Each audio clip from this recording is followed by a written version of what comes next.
like to hand over to our next speaker, who is Sophie Evans. And Sophie has been the assistant librarian in the Royal Irish Academy Library for the past 15 years. Amongst other things, she's also currently the secretary of the LAI Rare Books Group, who you're amongst today. And she is here today to talk to us about all the amazing work that continued in the Royal Irish Academy Library during lockdown. So thank you, Sophie. Okay, thank you, Margaret. Just get my slides up here.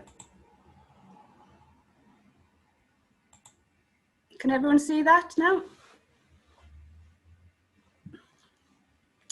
Okay, thank you, Margaret. Yes, my name is Sophie Evans and I'm assistant librarian in the Royal Irish Academy. In the days just before the first lockdown in March, my colleagues and I set about preparing ourselves to decamp and make a plan to work from our homes like we all did. At this point in time, we thought it was only going to be for a few weeks, and here we are, still here. So in the days preceding, there was a flurry of activity, making lists, downloading files, collecting material we would need, and a work program was created with a list of jobs allocated and entered into a spreadsheet. And recently, my colleague Dimpner made this interesting comparison. In the early days of lockdown, the media reported a surge in DIY all over the country. With nowhere to go and confined to quarters, people set to do all the odd jobs around the house that needed to be doing. And that's what we're doing now. Fixing, building, cleaning, weeding, decorating. So for this talk, I'm just going to go through some of the work we've been doing behind the scenes. Working closely with the Academy's webmasters, a significant redesign of the website was planned and completed. This included a new format for the homepage. This makes it easier to find information and to highlight specific events and projects through the use of panels and rolling banners. As part of the new design, a digital collection panel or portal was developed to promote the library's various online resources. This development included a new design layout for the audio recordings and the library exhibition section. Also, a considerable amount of content was added to the site, including about 9 online exhibitions. An extensive research and writing was undertaken by the Deputy Librarian, Dr. Bernadette Cunningham, and we added about 18 new information pages onto the special collections section of the site. We've also continued with the blog, and we post various posts on various subjects. And we've also invited guest bloggers to write posts as well. And it was great to continue that collaboration with academics and colleagues and learning about their work and getting more insight into our own collections as well. So the changes and additions to the website has allowed the library to promote its digital content and provide users with more information on its collections overall. Without the access to the physical building, the website has become an increasingly important medium for providing a service to library readers and the wider academic community. For many years, we have made audio recordings of our lunchtime lectures and conferences. The recordings have been added to Soundcloud and they've been up there for a while. But to be honest, it was all a bit of a mess. There was no consistency, which has been annoying me for a long, long time. So over the summer, I finally had time to edit the track listings and add the relevant information. So hopefully that's a lot easier to search for people. And there's a lot of interesting lectures on there. So another task, microfilms. The library holds a large series of microfilm rolls, which mostly are copies of its Irish manuscripts. And these were generated in negative format in the 1980s. The quality of many of these was found to be poor, making them redundant for practical use by modern standards. So considerable work time was lost retrieving and locating microfilms, only to find that the image quality just wasn't usable. So an assessment and quality control job on these was long overdue.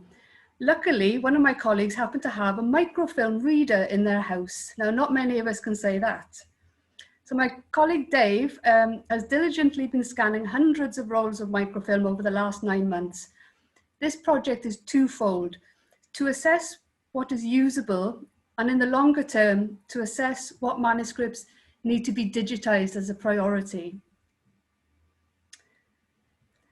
The library also has a large holding of journals. Now, since the 19th century, the Academy has maintained exchange agreements with academies and institutions all over the world. And this has led to an enormous amount of material.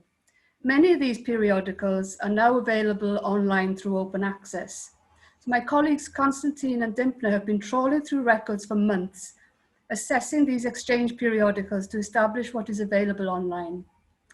Once this has been done, we can add the relevant links to the catalogue, which will be of great benefit to our readers. This information will also help us decide on which titles are to be retained or not. It's a very big task and it's quite tedious and has many challenges. It's a task that requires a lot of attention to detail. And also because the periodicals are in all different languages, all different subjects and disciplines. So it's a good example of a job that needed to be done, which is of a huge benefit, but time consuming, which couldn't be done during normal library service. Our digitization projects have been put on hold, but we have been making good use of the material already digitized for online exhibitions and social media.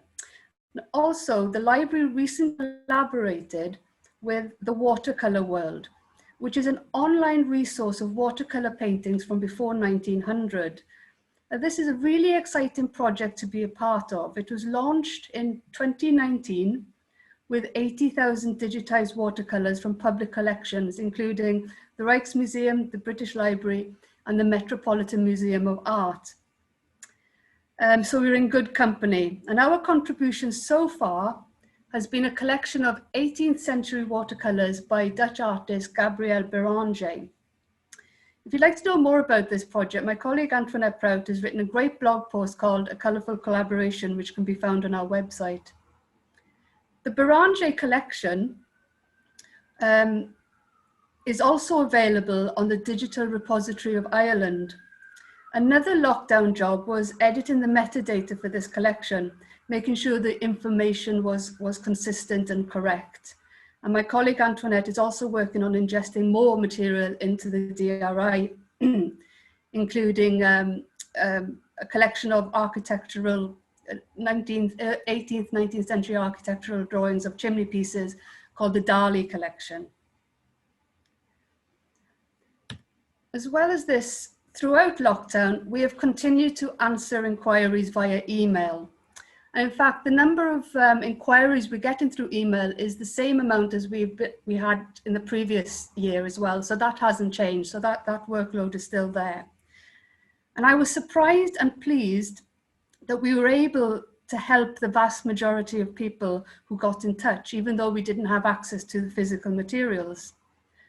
We were still able to help them with their research and provide digital surrogates when we could, or point them in the direction of online open source material. It does help that the library has such a, between us all, we have such a wealth of knowledge and experience of our collections. So as you all know, like without the physical library building, we have been unable to welcome readers and visitors, which was always a big part of the job, which I really enjoy and miss. So we had to invite people in virtually. It's not the same as seeing the material in person, but it does mean that we can reach a wider audience and go into more detail about the material itself. In pre-pandemic times, we would have a manuscript on display in the reading room every day. So we decided to continue this tradition, but online. So using Twitter and Instagram, we posted a manuscript up, and we did a sort of like an in-depth dive of that manuscript for the week. And I also learned how to do Photoshop. This could not have been done without the Irish Script on Screen, a project which for over 20 years has been digitizing Irish manuscripts across Europe. And almost 100 of the Academy manuscripts are on there, so I had a lot of material there on hand just to click away. This is really a wonderfully important resource for researchers and librarians. The importance of digitization has become even more apparent in 2020 as we have been separated from our physical collections. Along with images and information from Irish Script on Screen, I also took advantage of our own special collections pages, which my colleague Bernadette Cunningham has been enhancing over the months. And when posting on social media, I try to make the information accessible, informative, visually interesting and fun, and also to provide links to further reading and resources. And I've learned a lot about our collections in this time. And engagement on our social media accounts has increased and the feedback has been encouraging. I think ancient manuscripts on a modern medium can be a welcome distraction in these times. So for many years, we have participated in outreach events like Heritage Week, Culture Night, and the Dublin Festival of History. And we would always welcome hundreds and hundreds of people into the Academy House over all those different events. And something we always look forward to. This year, it was all done online with exhibitions, illustrated talks, and videos. Doing this all in a relatively short amount of time was quite challenging and involved learning a lot of new skills, video editing, Photoshop, making audio recordings, and so forth. As part of these events, it was a pleasure collaborating with our colleagues at the Irish Dictionary, the Folklore Starrel na Gaeilge, based in the Academy. And we worked on an interactive story map on the travels of the 17th century historian and scribe Micheál O'Clery. And we also had the pleasure of working with Lars Newidge of Maynooth University on an illustrated talk on the Stone Missal and its association with Tala. So we also learned a lot more about the Stone Missal, which is a manuscript held by the Academy as well. It's been a busy 9 months or so, and it ain't over yet. As we're still in level 5, the library is still currently closed. We were only able to open to readers for around 6 weeks in August and September. And in the run-up to that reopening, a lot of time was spent preparing. New regulations and protocols needed to be written up, an online booking system developed, a system to quarantine books. So we had to make sure that everybody coming in was safe and the material was safe. So there was a lot of pressure and a lot of challenges around that, as I'm sure a lot of you have experienced as well. So when we do reopen, whenever that may be, now we have all the procedures in place. So that's very reassuring to me. So there have been many challenges and many new things to learn along the way, like how to organize an annual seminar on Zoom from your own house. We have also had to adapt to we all have to adapt to a very different way of living and working.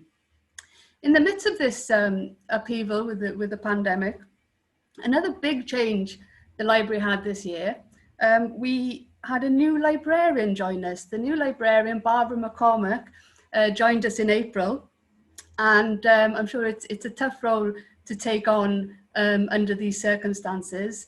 And so it's been great to welcome Barbara into the team. I've missed seeing my colleagues in person, and if they're watching, and I know some of them are, I just want to say how proud I am of all we have achieved this year. We have a great team, and everyone has worked so hard. Even though we are still scattered to the four winds, I know they are only a phone call away. I'm going to leave you with a little video of some of the library staff working from home.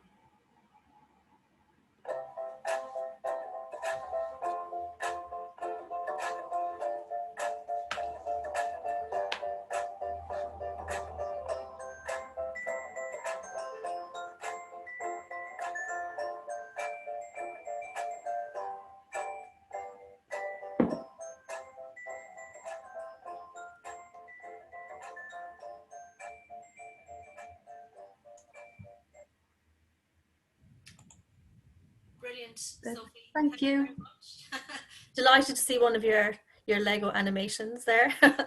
That was amazing. Thank you. We all love the Royal Irish Academy Library, of course. But I think already a very strong theme coming through is that we all miss our scholars and our people and our colleagues, even with all the amazing collections we have. So yeah, that was very well handled there. Thank you, Sophie. I'm actually feeling a bit emotional. Well.